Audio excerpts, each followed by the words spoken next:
Daniel's life is a life described as one who worships God continually. Would we be convicted of the same thing?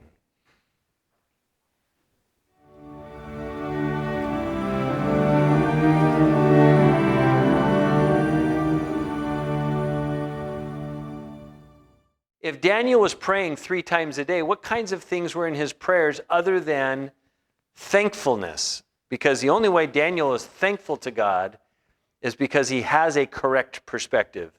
He understands and embraces the truth that God tells him. I created you. I brought you forth. I gave you life.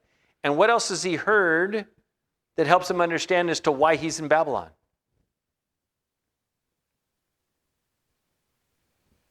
We just read it in Jeremiah chapter 29. If you were listening when God was speaking in Jeremiah chapter 29, he said, I sent you to Babylon. Judah didn't send you there, and the Babylonians didn't send you there. I sent you there. And I want you to prosper there. One of the things he would have been praying for would have been the peace of the city he was in. Yes, of course. That's one of the things Jeremiah specifically said. Yes, he said to pray for the peace that you're in. So what kinds of things, if somebody was watching Jeremiah, as you can see in the story they are, Daniel, sorry, not watching Jeremiah, watching Daniel, thank you. They would have heard him pray prayers that would be blessings on this king and on this kingdom. Peace for this kingdom, protection for this kingdom. All the things that would make life bearable, if not enjoyable. Yeah, definitely not. Please, Lord, come and conquer these people so that we can rule and put your name on everything. His prayer would not be, Lord, this is a scoundrel, I want him dead. So that people would have had that as a thing against Daniel and just go tell the king, hey, Daniel's saying these things. Right? As they have listened to him. Now listen to the Daniel chapter 6 here again. It says in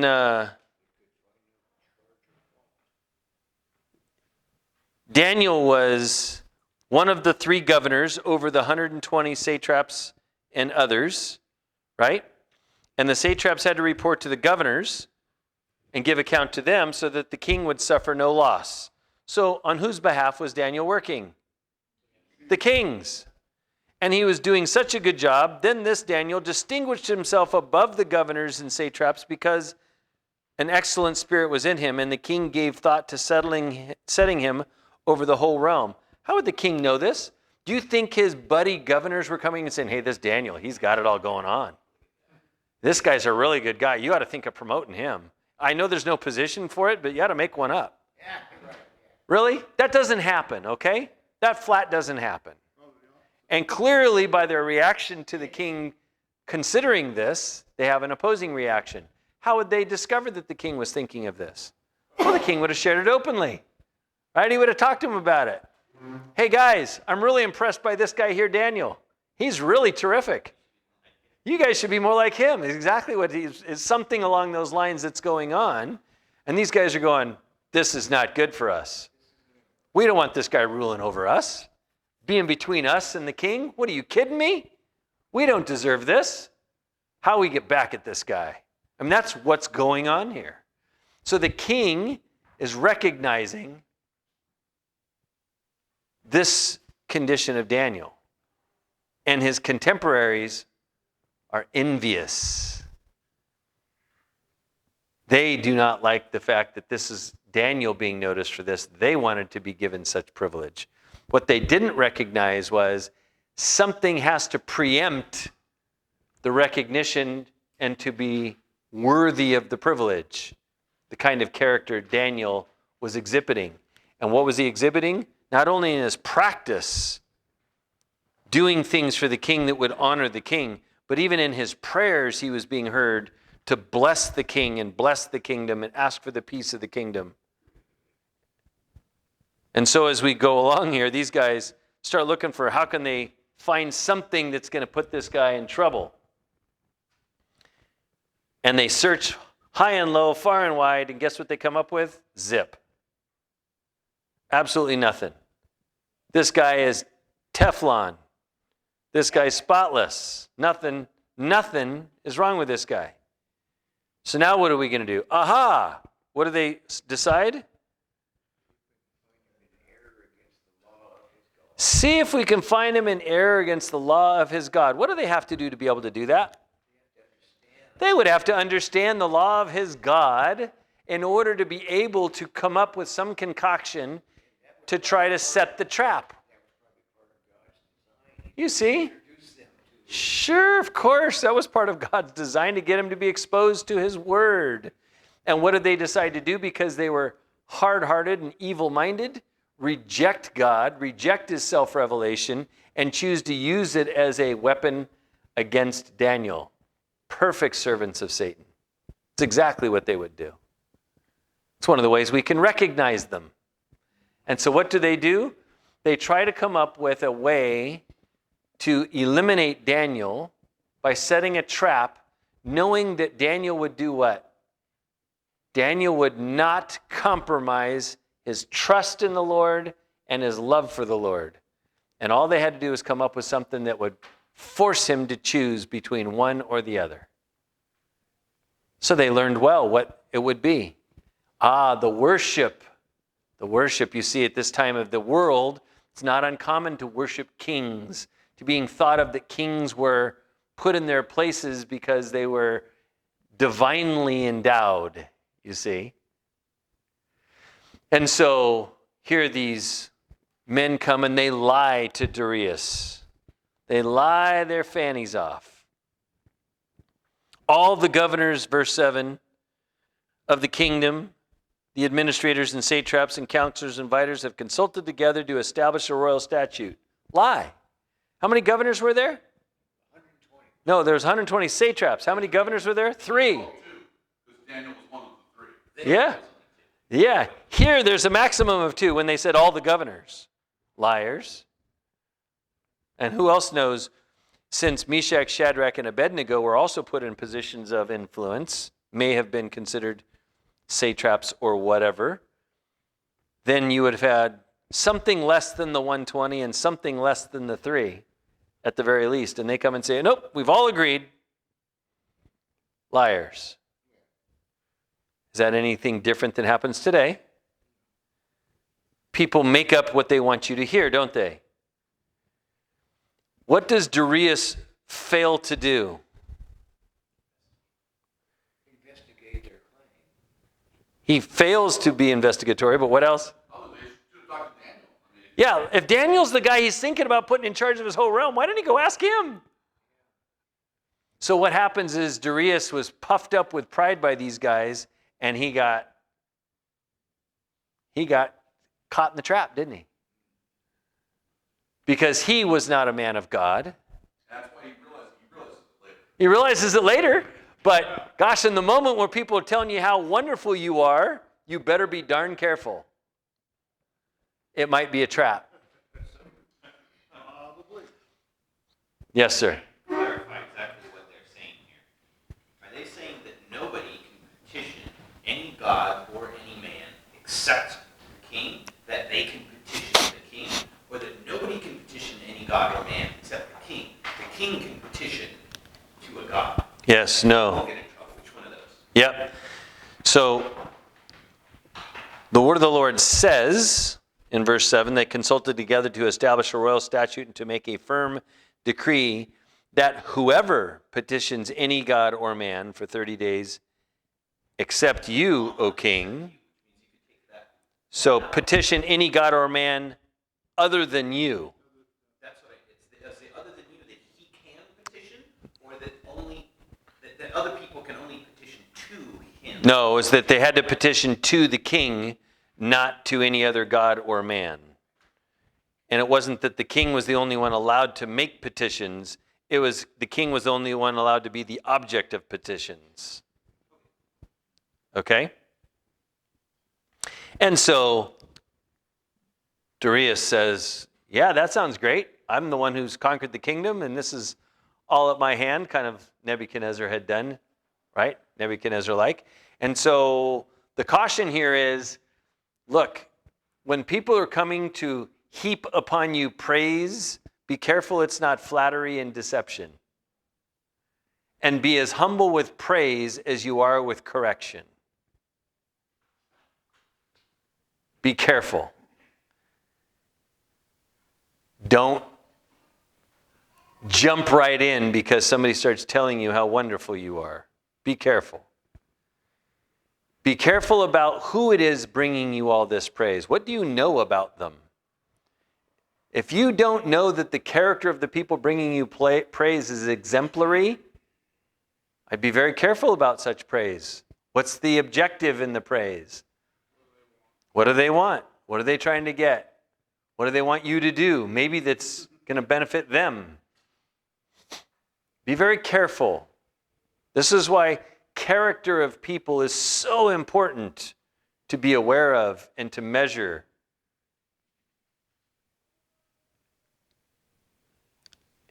Well, Darius says, that sounds like a great idea. And Daniel, then, now when Daniel knew that the writing was signed, he went home and in his upper room with his windows open toward Jerusalem.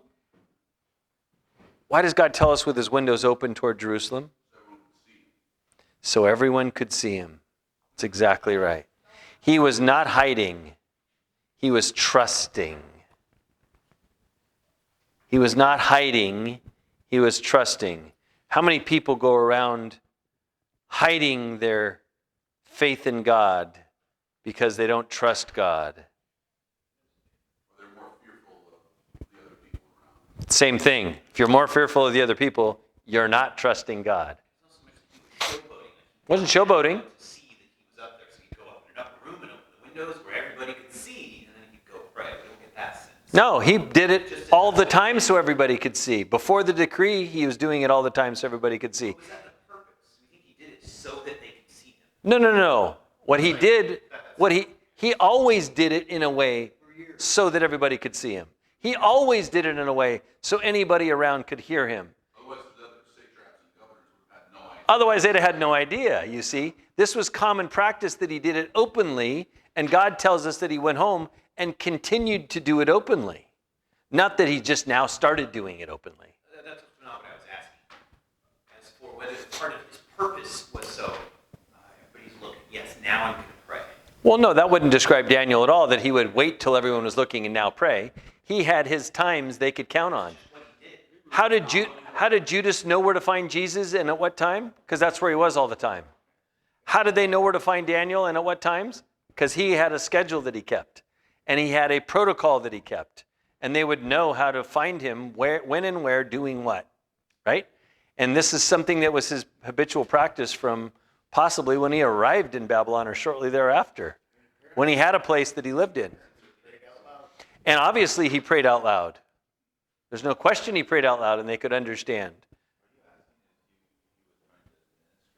No, he's asking if he was trying to showboat at that time, essentially, and the answer is no. Not even at that time, even since the early days. This is one of the things Jesus addresses to people at the time of his ministry was, when you pray, don't go out and be in the crowds and do this so that other people will see you. Go into an inner room, into a closet, close the door. Right. And there worship God. Right. Confess before him. And you're right, he does talk about people showboating prayers and getting consequences for that. But he also talks about in his word that when Solomon was being endowed with the ability to set up the temple, and God talks about through Solomon, when his people are misbehaving and God conquers them and sends them away and they turn back to Jerusalem and pray, that he would hear them from his holy temple. So that's why Daniel is probably, of course, toward Jerusalem, opening his windows. Yeah, and he wants to have nothing between him and, as best he can, the throne room of God at the temple in Jerusalem. The problem is right now, he's wondering where God's dwelling because the temple's torn down, and he knows it.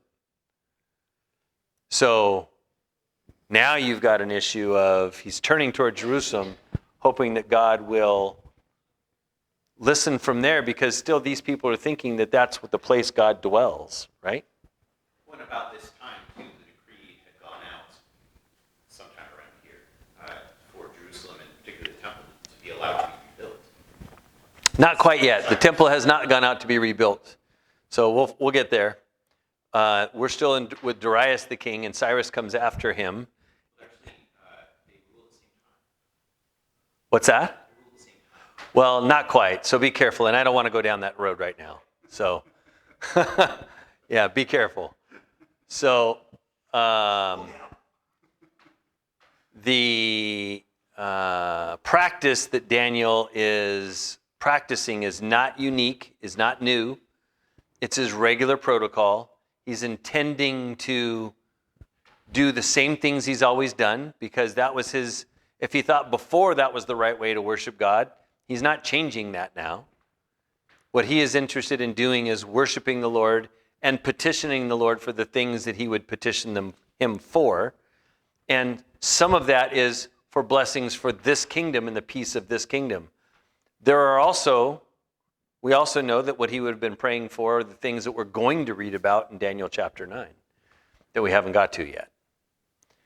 But all of these would have been the prayers of an honorable man. No evilness was prayed for, no destruction of the king or the kingdom that he's in, no revenge on the people that did this to him. I mean, none of that's in his prayers.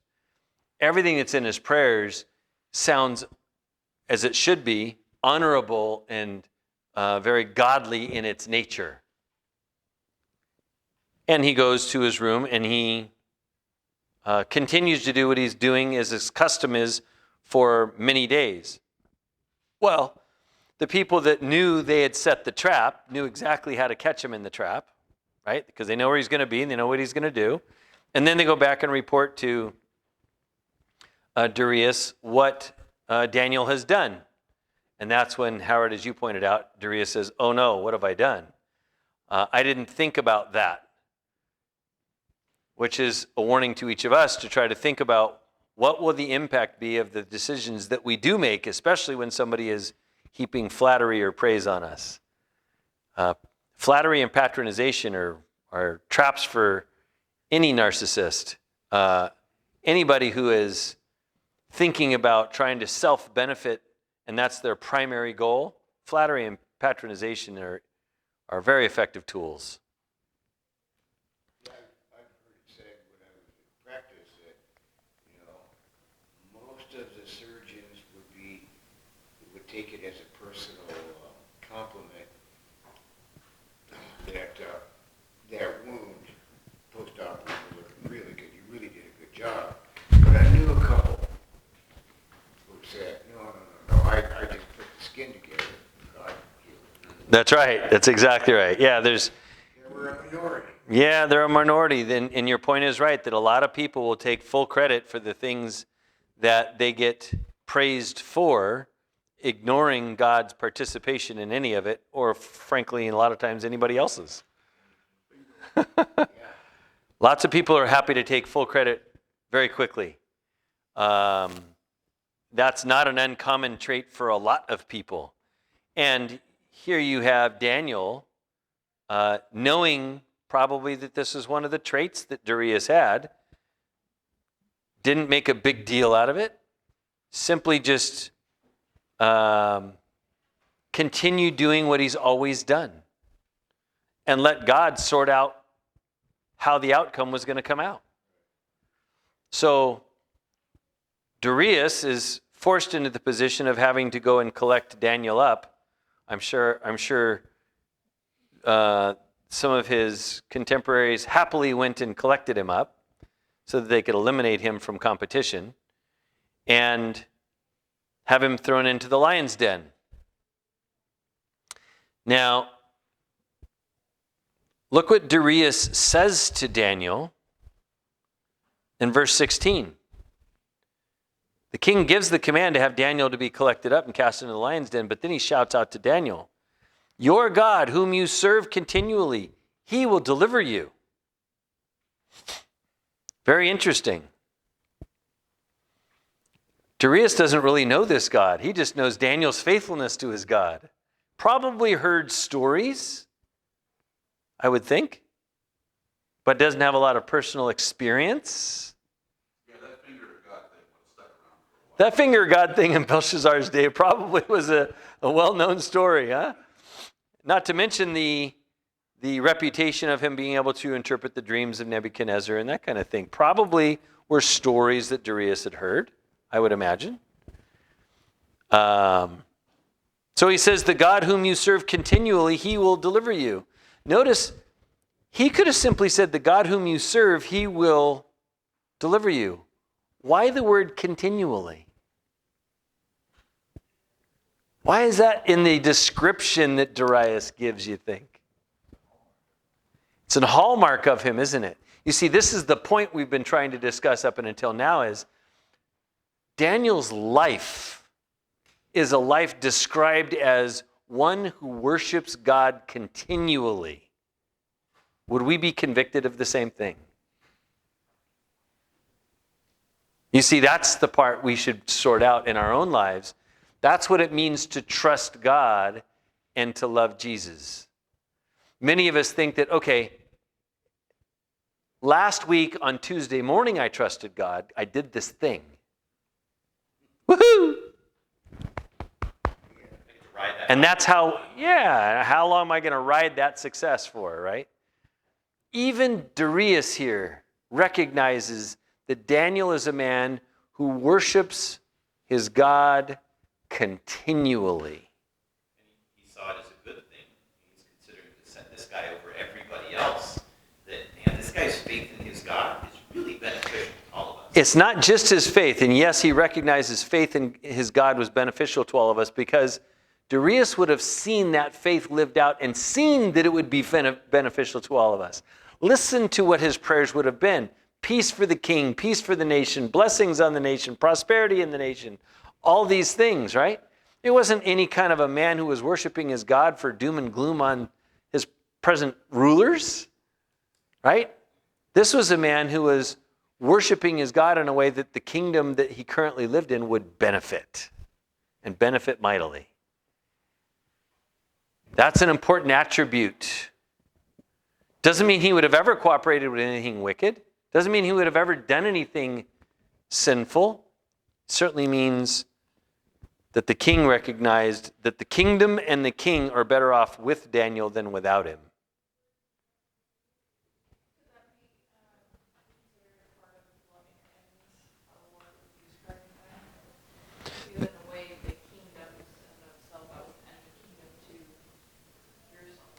Absolutely one of the ways. Your question is this one of the ways of loving our enemies? Absolutely one of the ways of loving our enemies. What we don't do to love our enemies is participate in the sin with them or help them to continue to sin.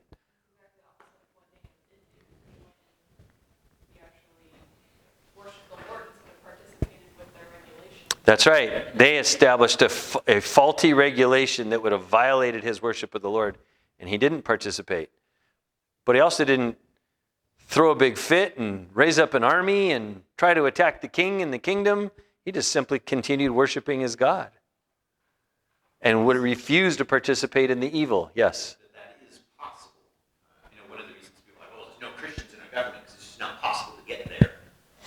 But if that's where the Lord wants a person to be, someone who is constantly faithful to the Lord can get there, not participate in any of those other evil things that are going on and still be very useful. Yeah, the question is, can Christians contribute to a government, whether United States or anywhere else? The answer is, it's not just dependent upon God, but it certainly has a lot to do with what God's going to do.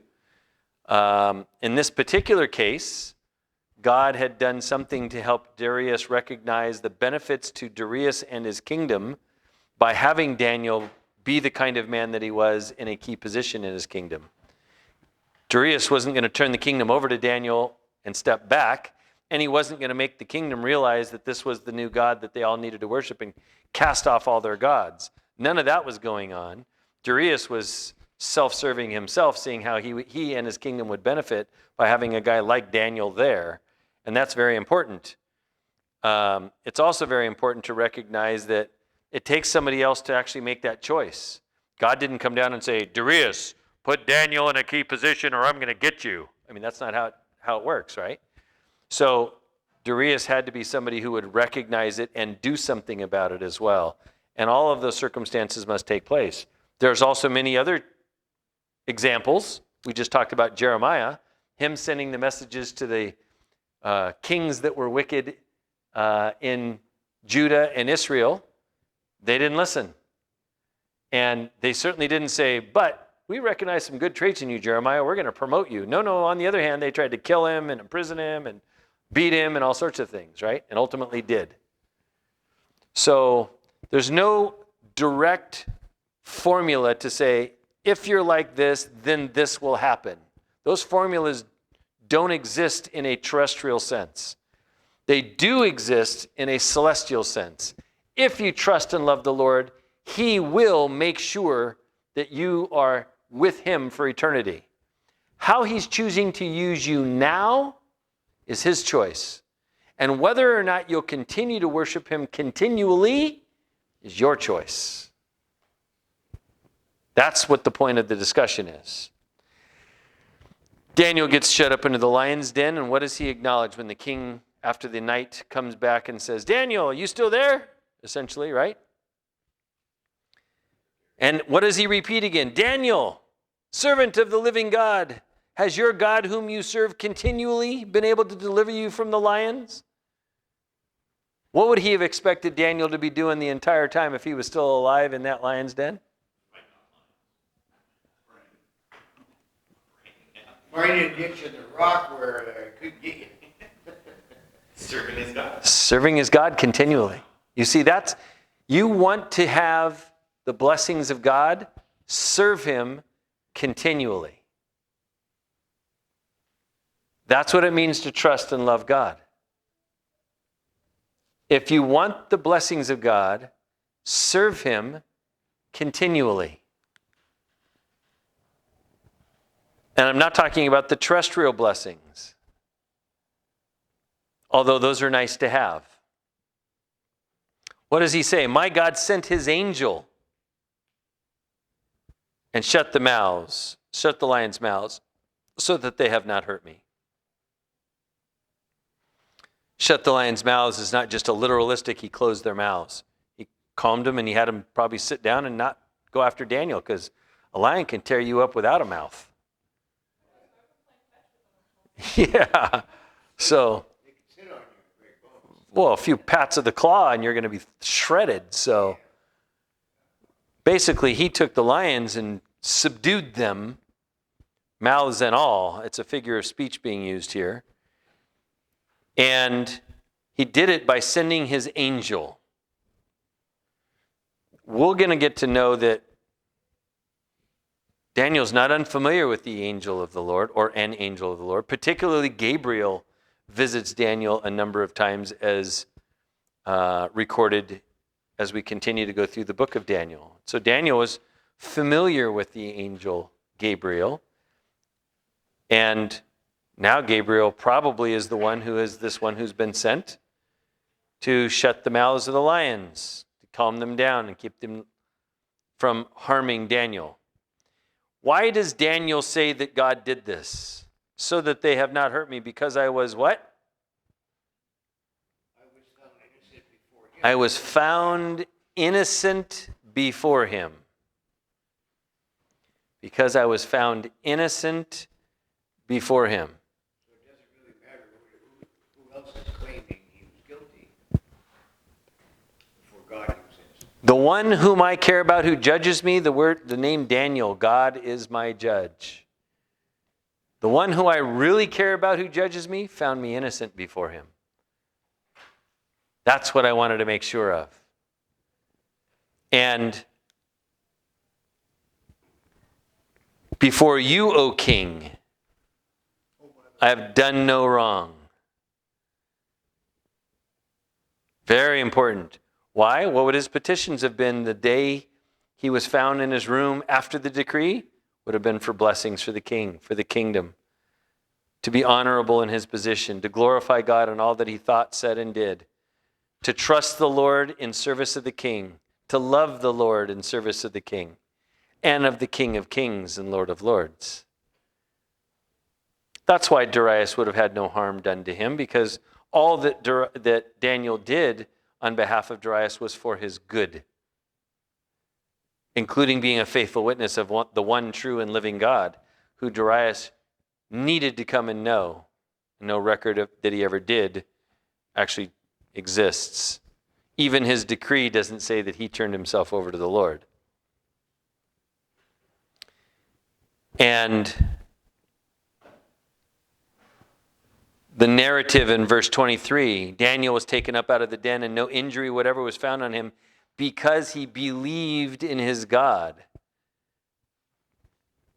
Look at the description God gives to us of a man who believes in his God. All sorts of people walk around saying, yeah, I believe in God. And nothing close to this would be found in their life. They say they believe in God, but then their life demonstrates either they have no idea what that means or they're just bold-faced lying. And to say it so casually, saying that you believe in God and actually be unconcerned with whether or not you even know him or are honoring him, means you also have no fear of him.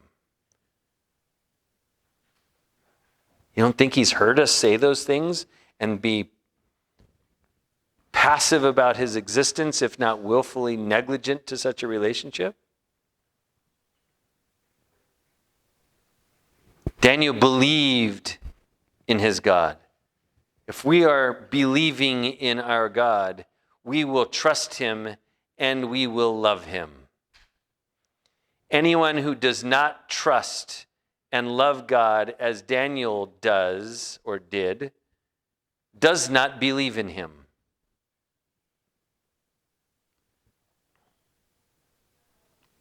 Now, the story is given to us that the accusers and their wives and children are all thrown in the lion's den, and that wickedness is put down permanently.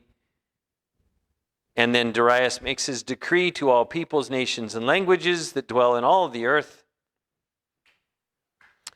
He says, I make a decree that in every dominion of my kingdom, men must tremble in fear before the God of Daniel.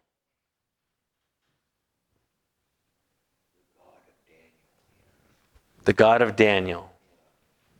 That's an indication that he's not ready to adopt this God, is he? For he is the living God. He's just another one of the gods, you see. And as powerful as he's shown himself to be, and as miraculous as God has worked in Daniel's life with Darius as a witness, that was not powerful enough to get him to say, this is the one true and living God. He's just going to be another one on the list now. And he might be toward the top of the list, but he's not exclusive. He is the living God and steadfast forever. His kingdom is the one which shall not be destroyed, and his dominion shall endure to the end. It's a very interesting statement. His dominion to the end. You see, dominion has to do with the what someone rules, and it's someone that rules over this, whatever it is. He hasn't identified what his dominion is, but he's said that his dominion, first of all, is his. Who's his? The God of Daniel. And that his dominion shall endure to the end. Can't imagine what Darius thought the end was. But what he's talking about here is the power and influence and might that this God has demonstrated, that Darius is trying to do everything he can not to irritate.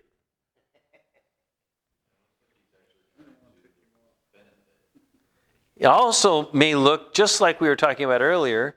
What if this is all flattery and he's just looking to see if he and his kingdom can benefit, right? Yeah, continue. Kind of like what Nebuchadnezzar did more than once, right? It's not an uncommon practice to worship the multiples of gods that are out there, to try to cover all your bases. Despite the failed coup.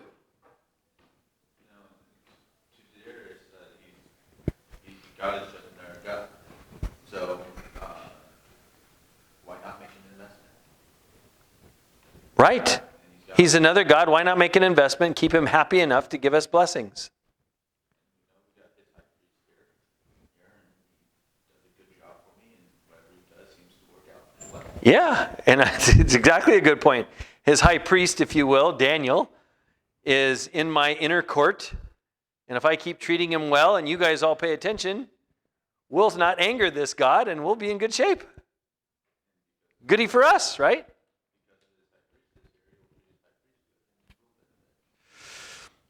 Not long ago, we studied the Gospel of John, and I told you we would look at John chapter 14 today.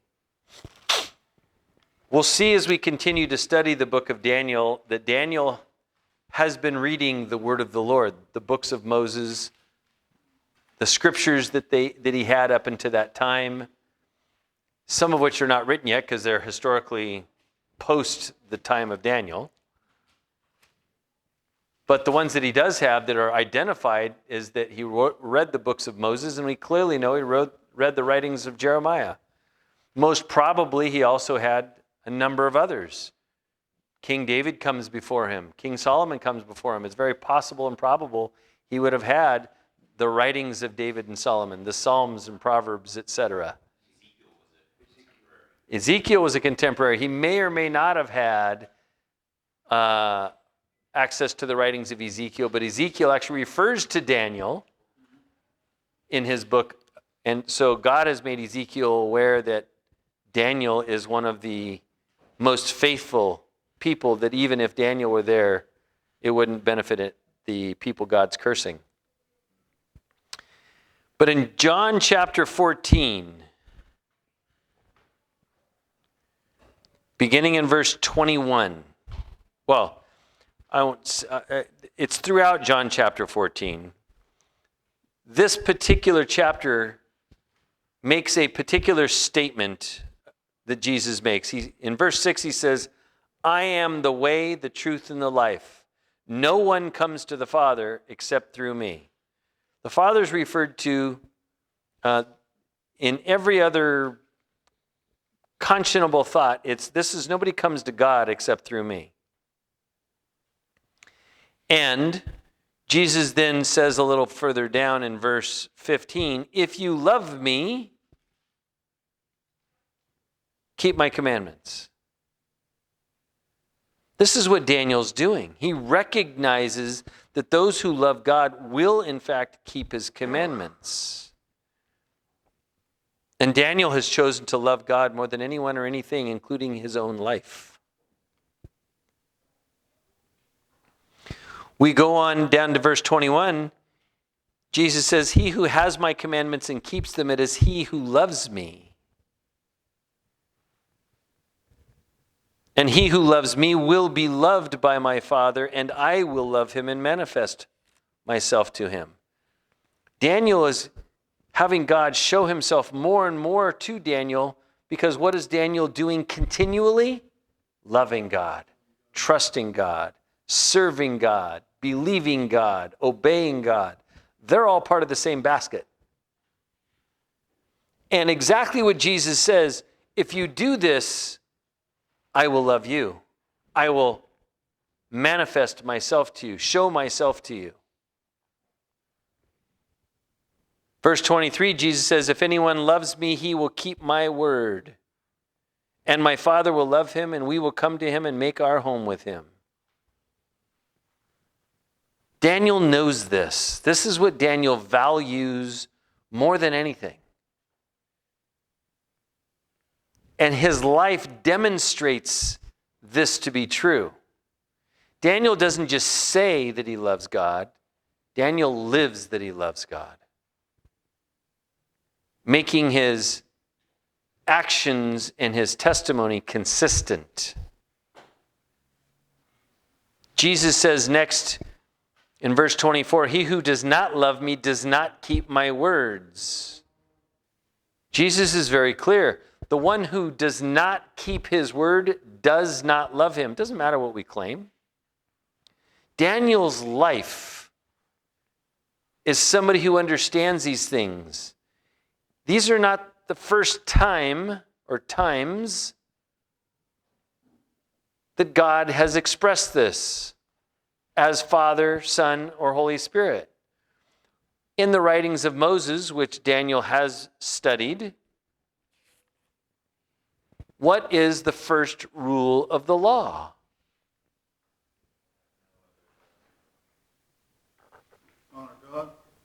Love the Lord your God with all your heart, all your soul, all your mind, and all your strength. That's the first order of the law of God. So much so well known, the Gospels have this recorded over and over again. That the Jews knew this right off the top of their head. That's how commonly known it was. And yet, unfortunately, not practiced so commonly. Daniel is showing us what it really means to practice these things. That no matter what situation we're in, remember, he tells us in Jeremiah 29, it was the Lord God that sent Daniel to Babylon and into those conditions, knowing what physically and terrestrially and temporally would happen to Daniel. And knowing that that would be his entry into the kingdom of Babylon and the kingdom of the Medes and the Persians to try to represent God to them. Daniel didn't cry about what he lost. He focused on serving God continually. Because in Daniel's mind, what did he really lose? Huh? Nothing is the right answer. Because his objective, he never lost. His goal was never taken away from him. His focus could not be removed by man. See, the only way he can fail is by him choosing to stop serving the Lord continually. And no one can make you or I stop serving him either. No matter who is in charge, at what stage of what government or what country we're in, or what condition within the country that we're in. No one can make us stop worshiping the Lord and serving him continually except us. We're the only ones. And if we're going to trust the Lord, if we're going to love God, if we're going to believe in God, then we must serve him continually according to his word, not something we make up. And it is not true that there are many interpretations of the Bible that are correct. There are many interpretations or interpreters of the Bible. Few of them are correct. Only those who are consistent with the word of the Lord correctly interpret the word of the Lord. And just as we read in Jeremiah, there are lots of people who are going to come and say they're speaking the word of the Lord or helping us to understand the word of the Lord. And unfortunately, they are servants of the devil. And the only way you're going to distinguish between the two is test all things and hold fast to what is true. And you must know the word of the Lord if you have any hope of testing any one of them. You have to spend time with the Lord in his word. You have to know him this well, like Daniel did.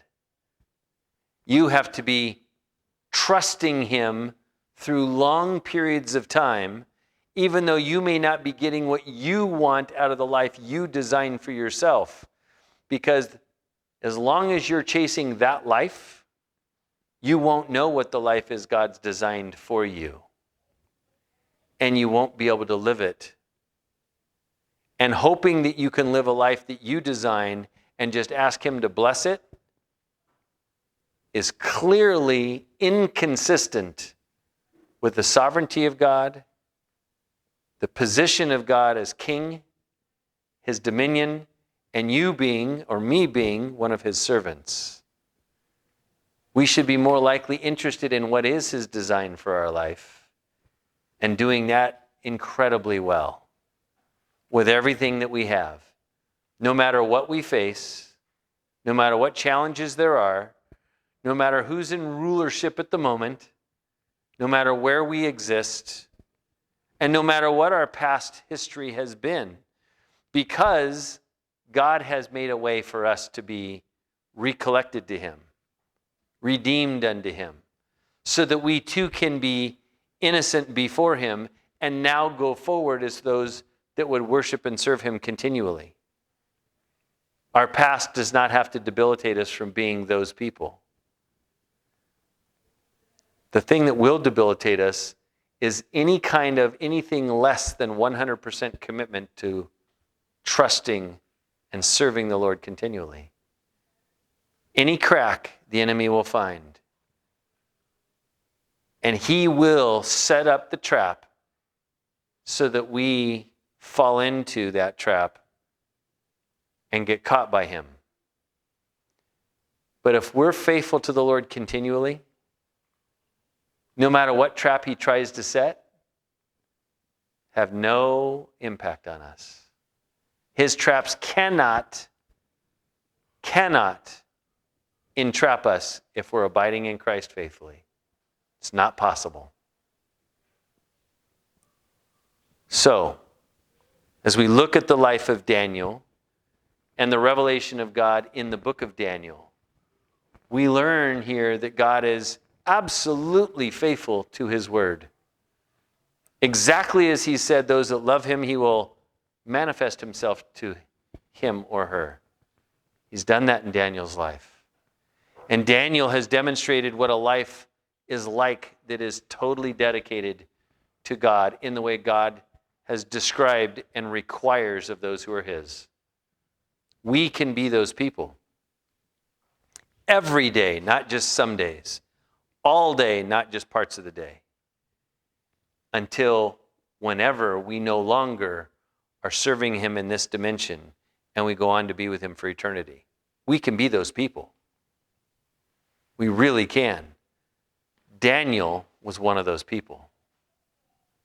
An amazing example of a man whose life is something we should strive to emulate. And why will we? Because we recognize what Daniel recognizes. Because we agree with the things that Daniel discovered. That we come to know God as the one true and living God. The one who is the giver of life. And to whom we will go back to as our judge. And nobody else matters when it comes to that equation. If we are going to be judged faithful by God, that's our only concern. Other people are going to get to benefit from it, like Darius did from Daniel, or they're not. And along the way, you can bet there's going to be some evil people who are envious, who are prideful, who will be willing to lie, trap you, try to destroy you. Don't be surprised. That's the pattern of history. And don't let it derail your focus, your purpose, your perspective, your motives, your treasures, your greatest desires. Amen?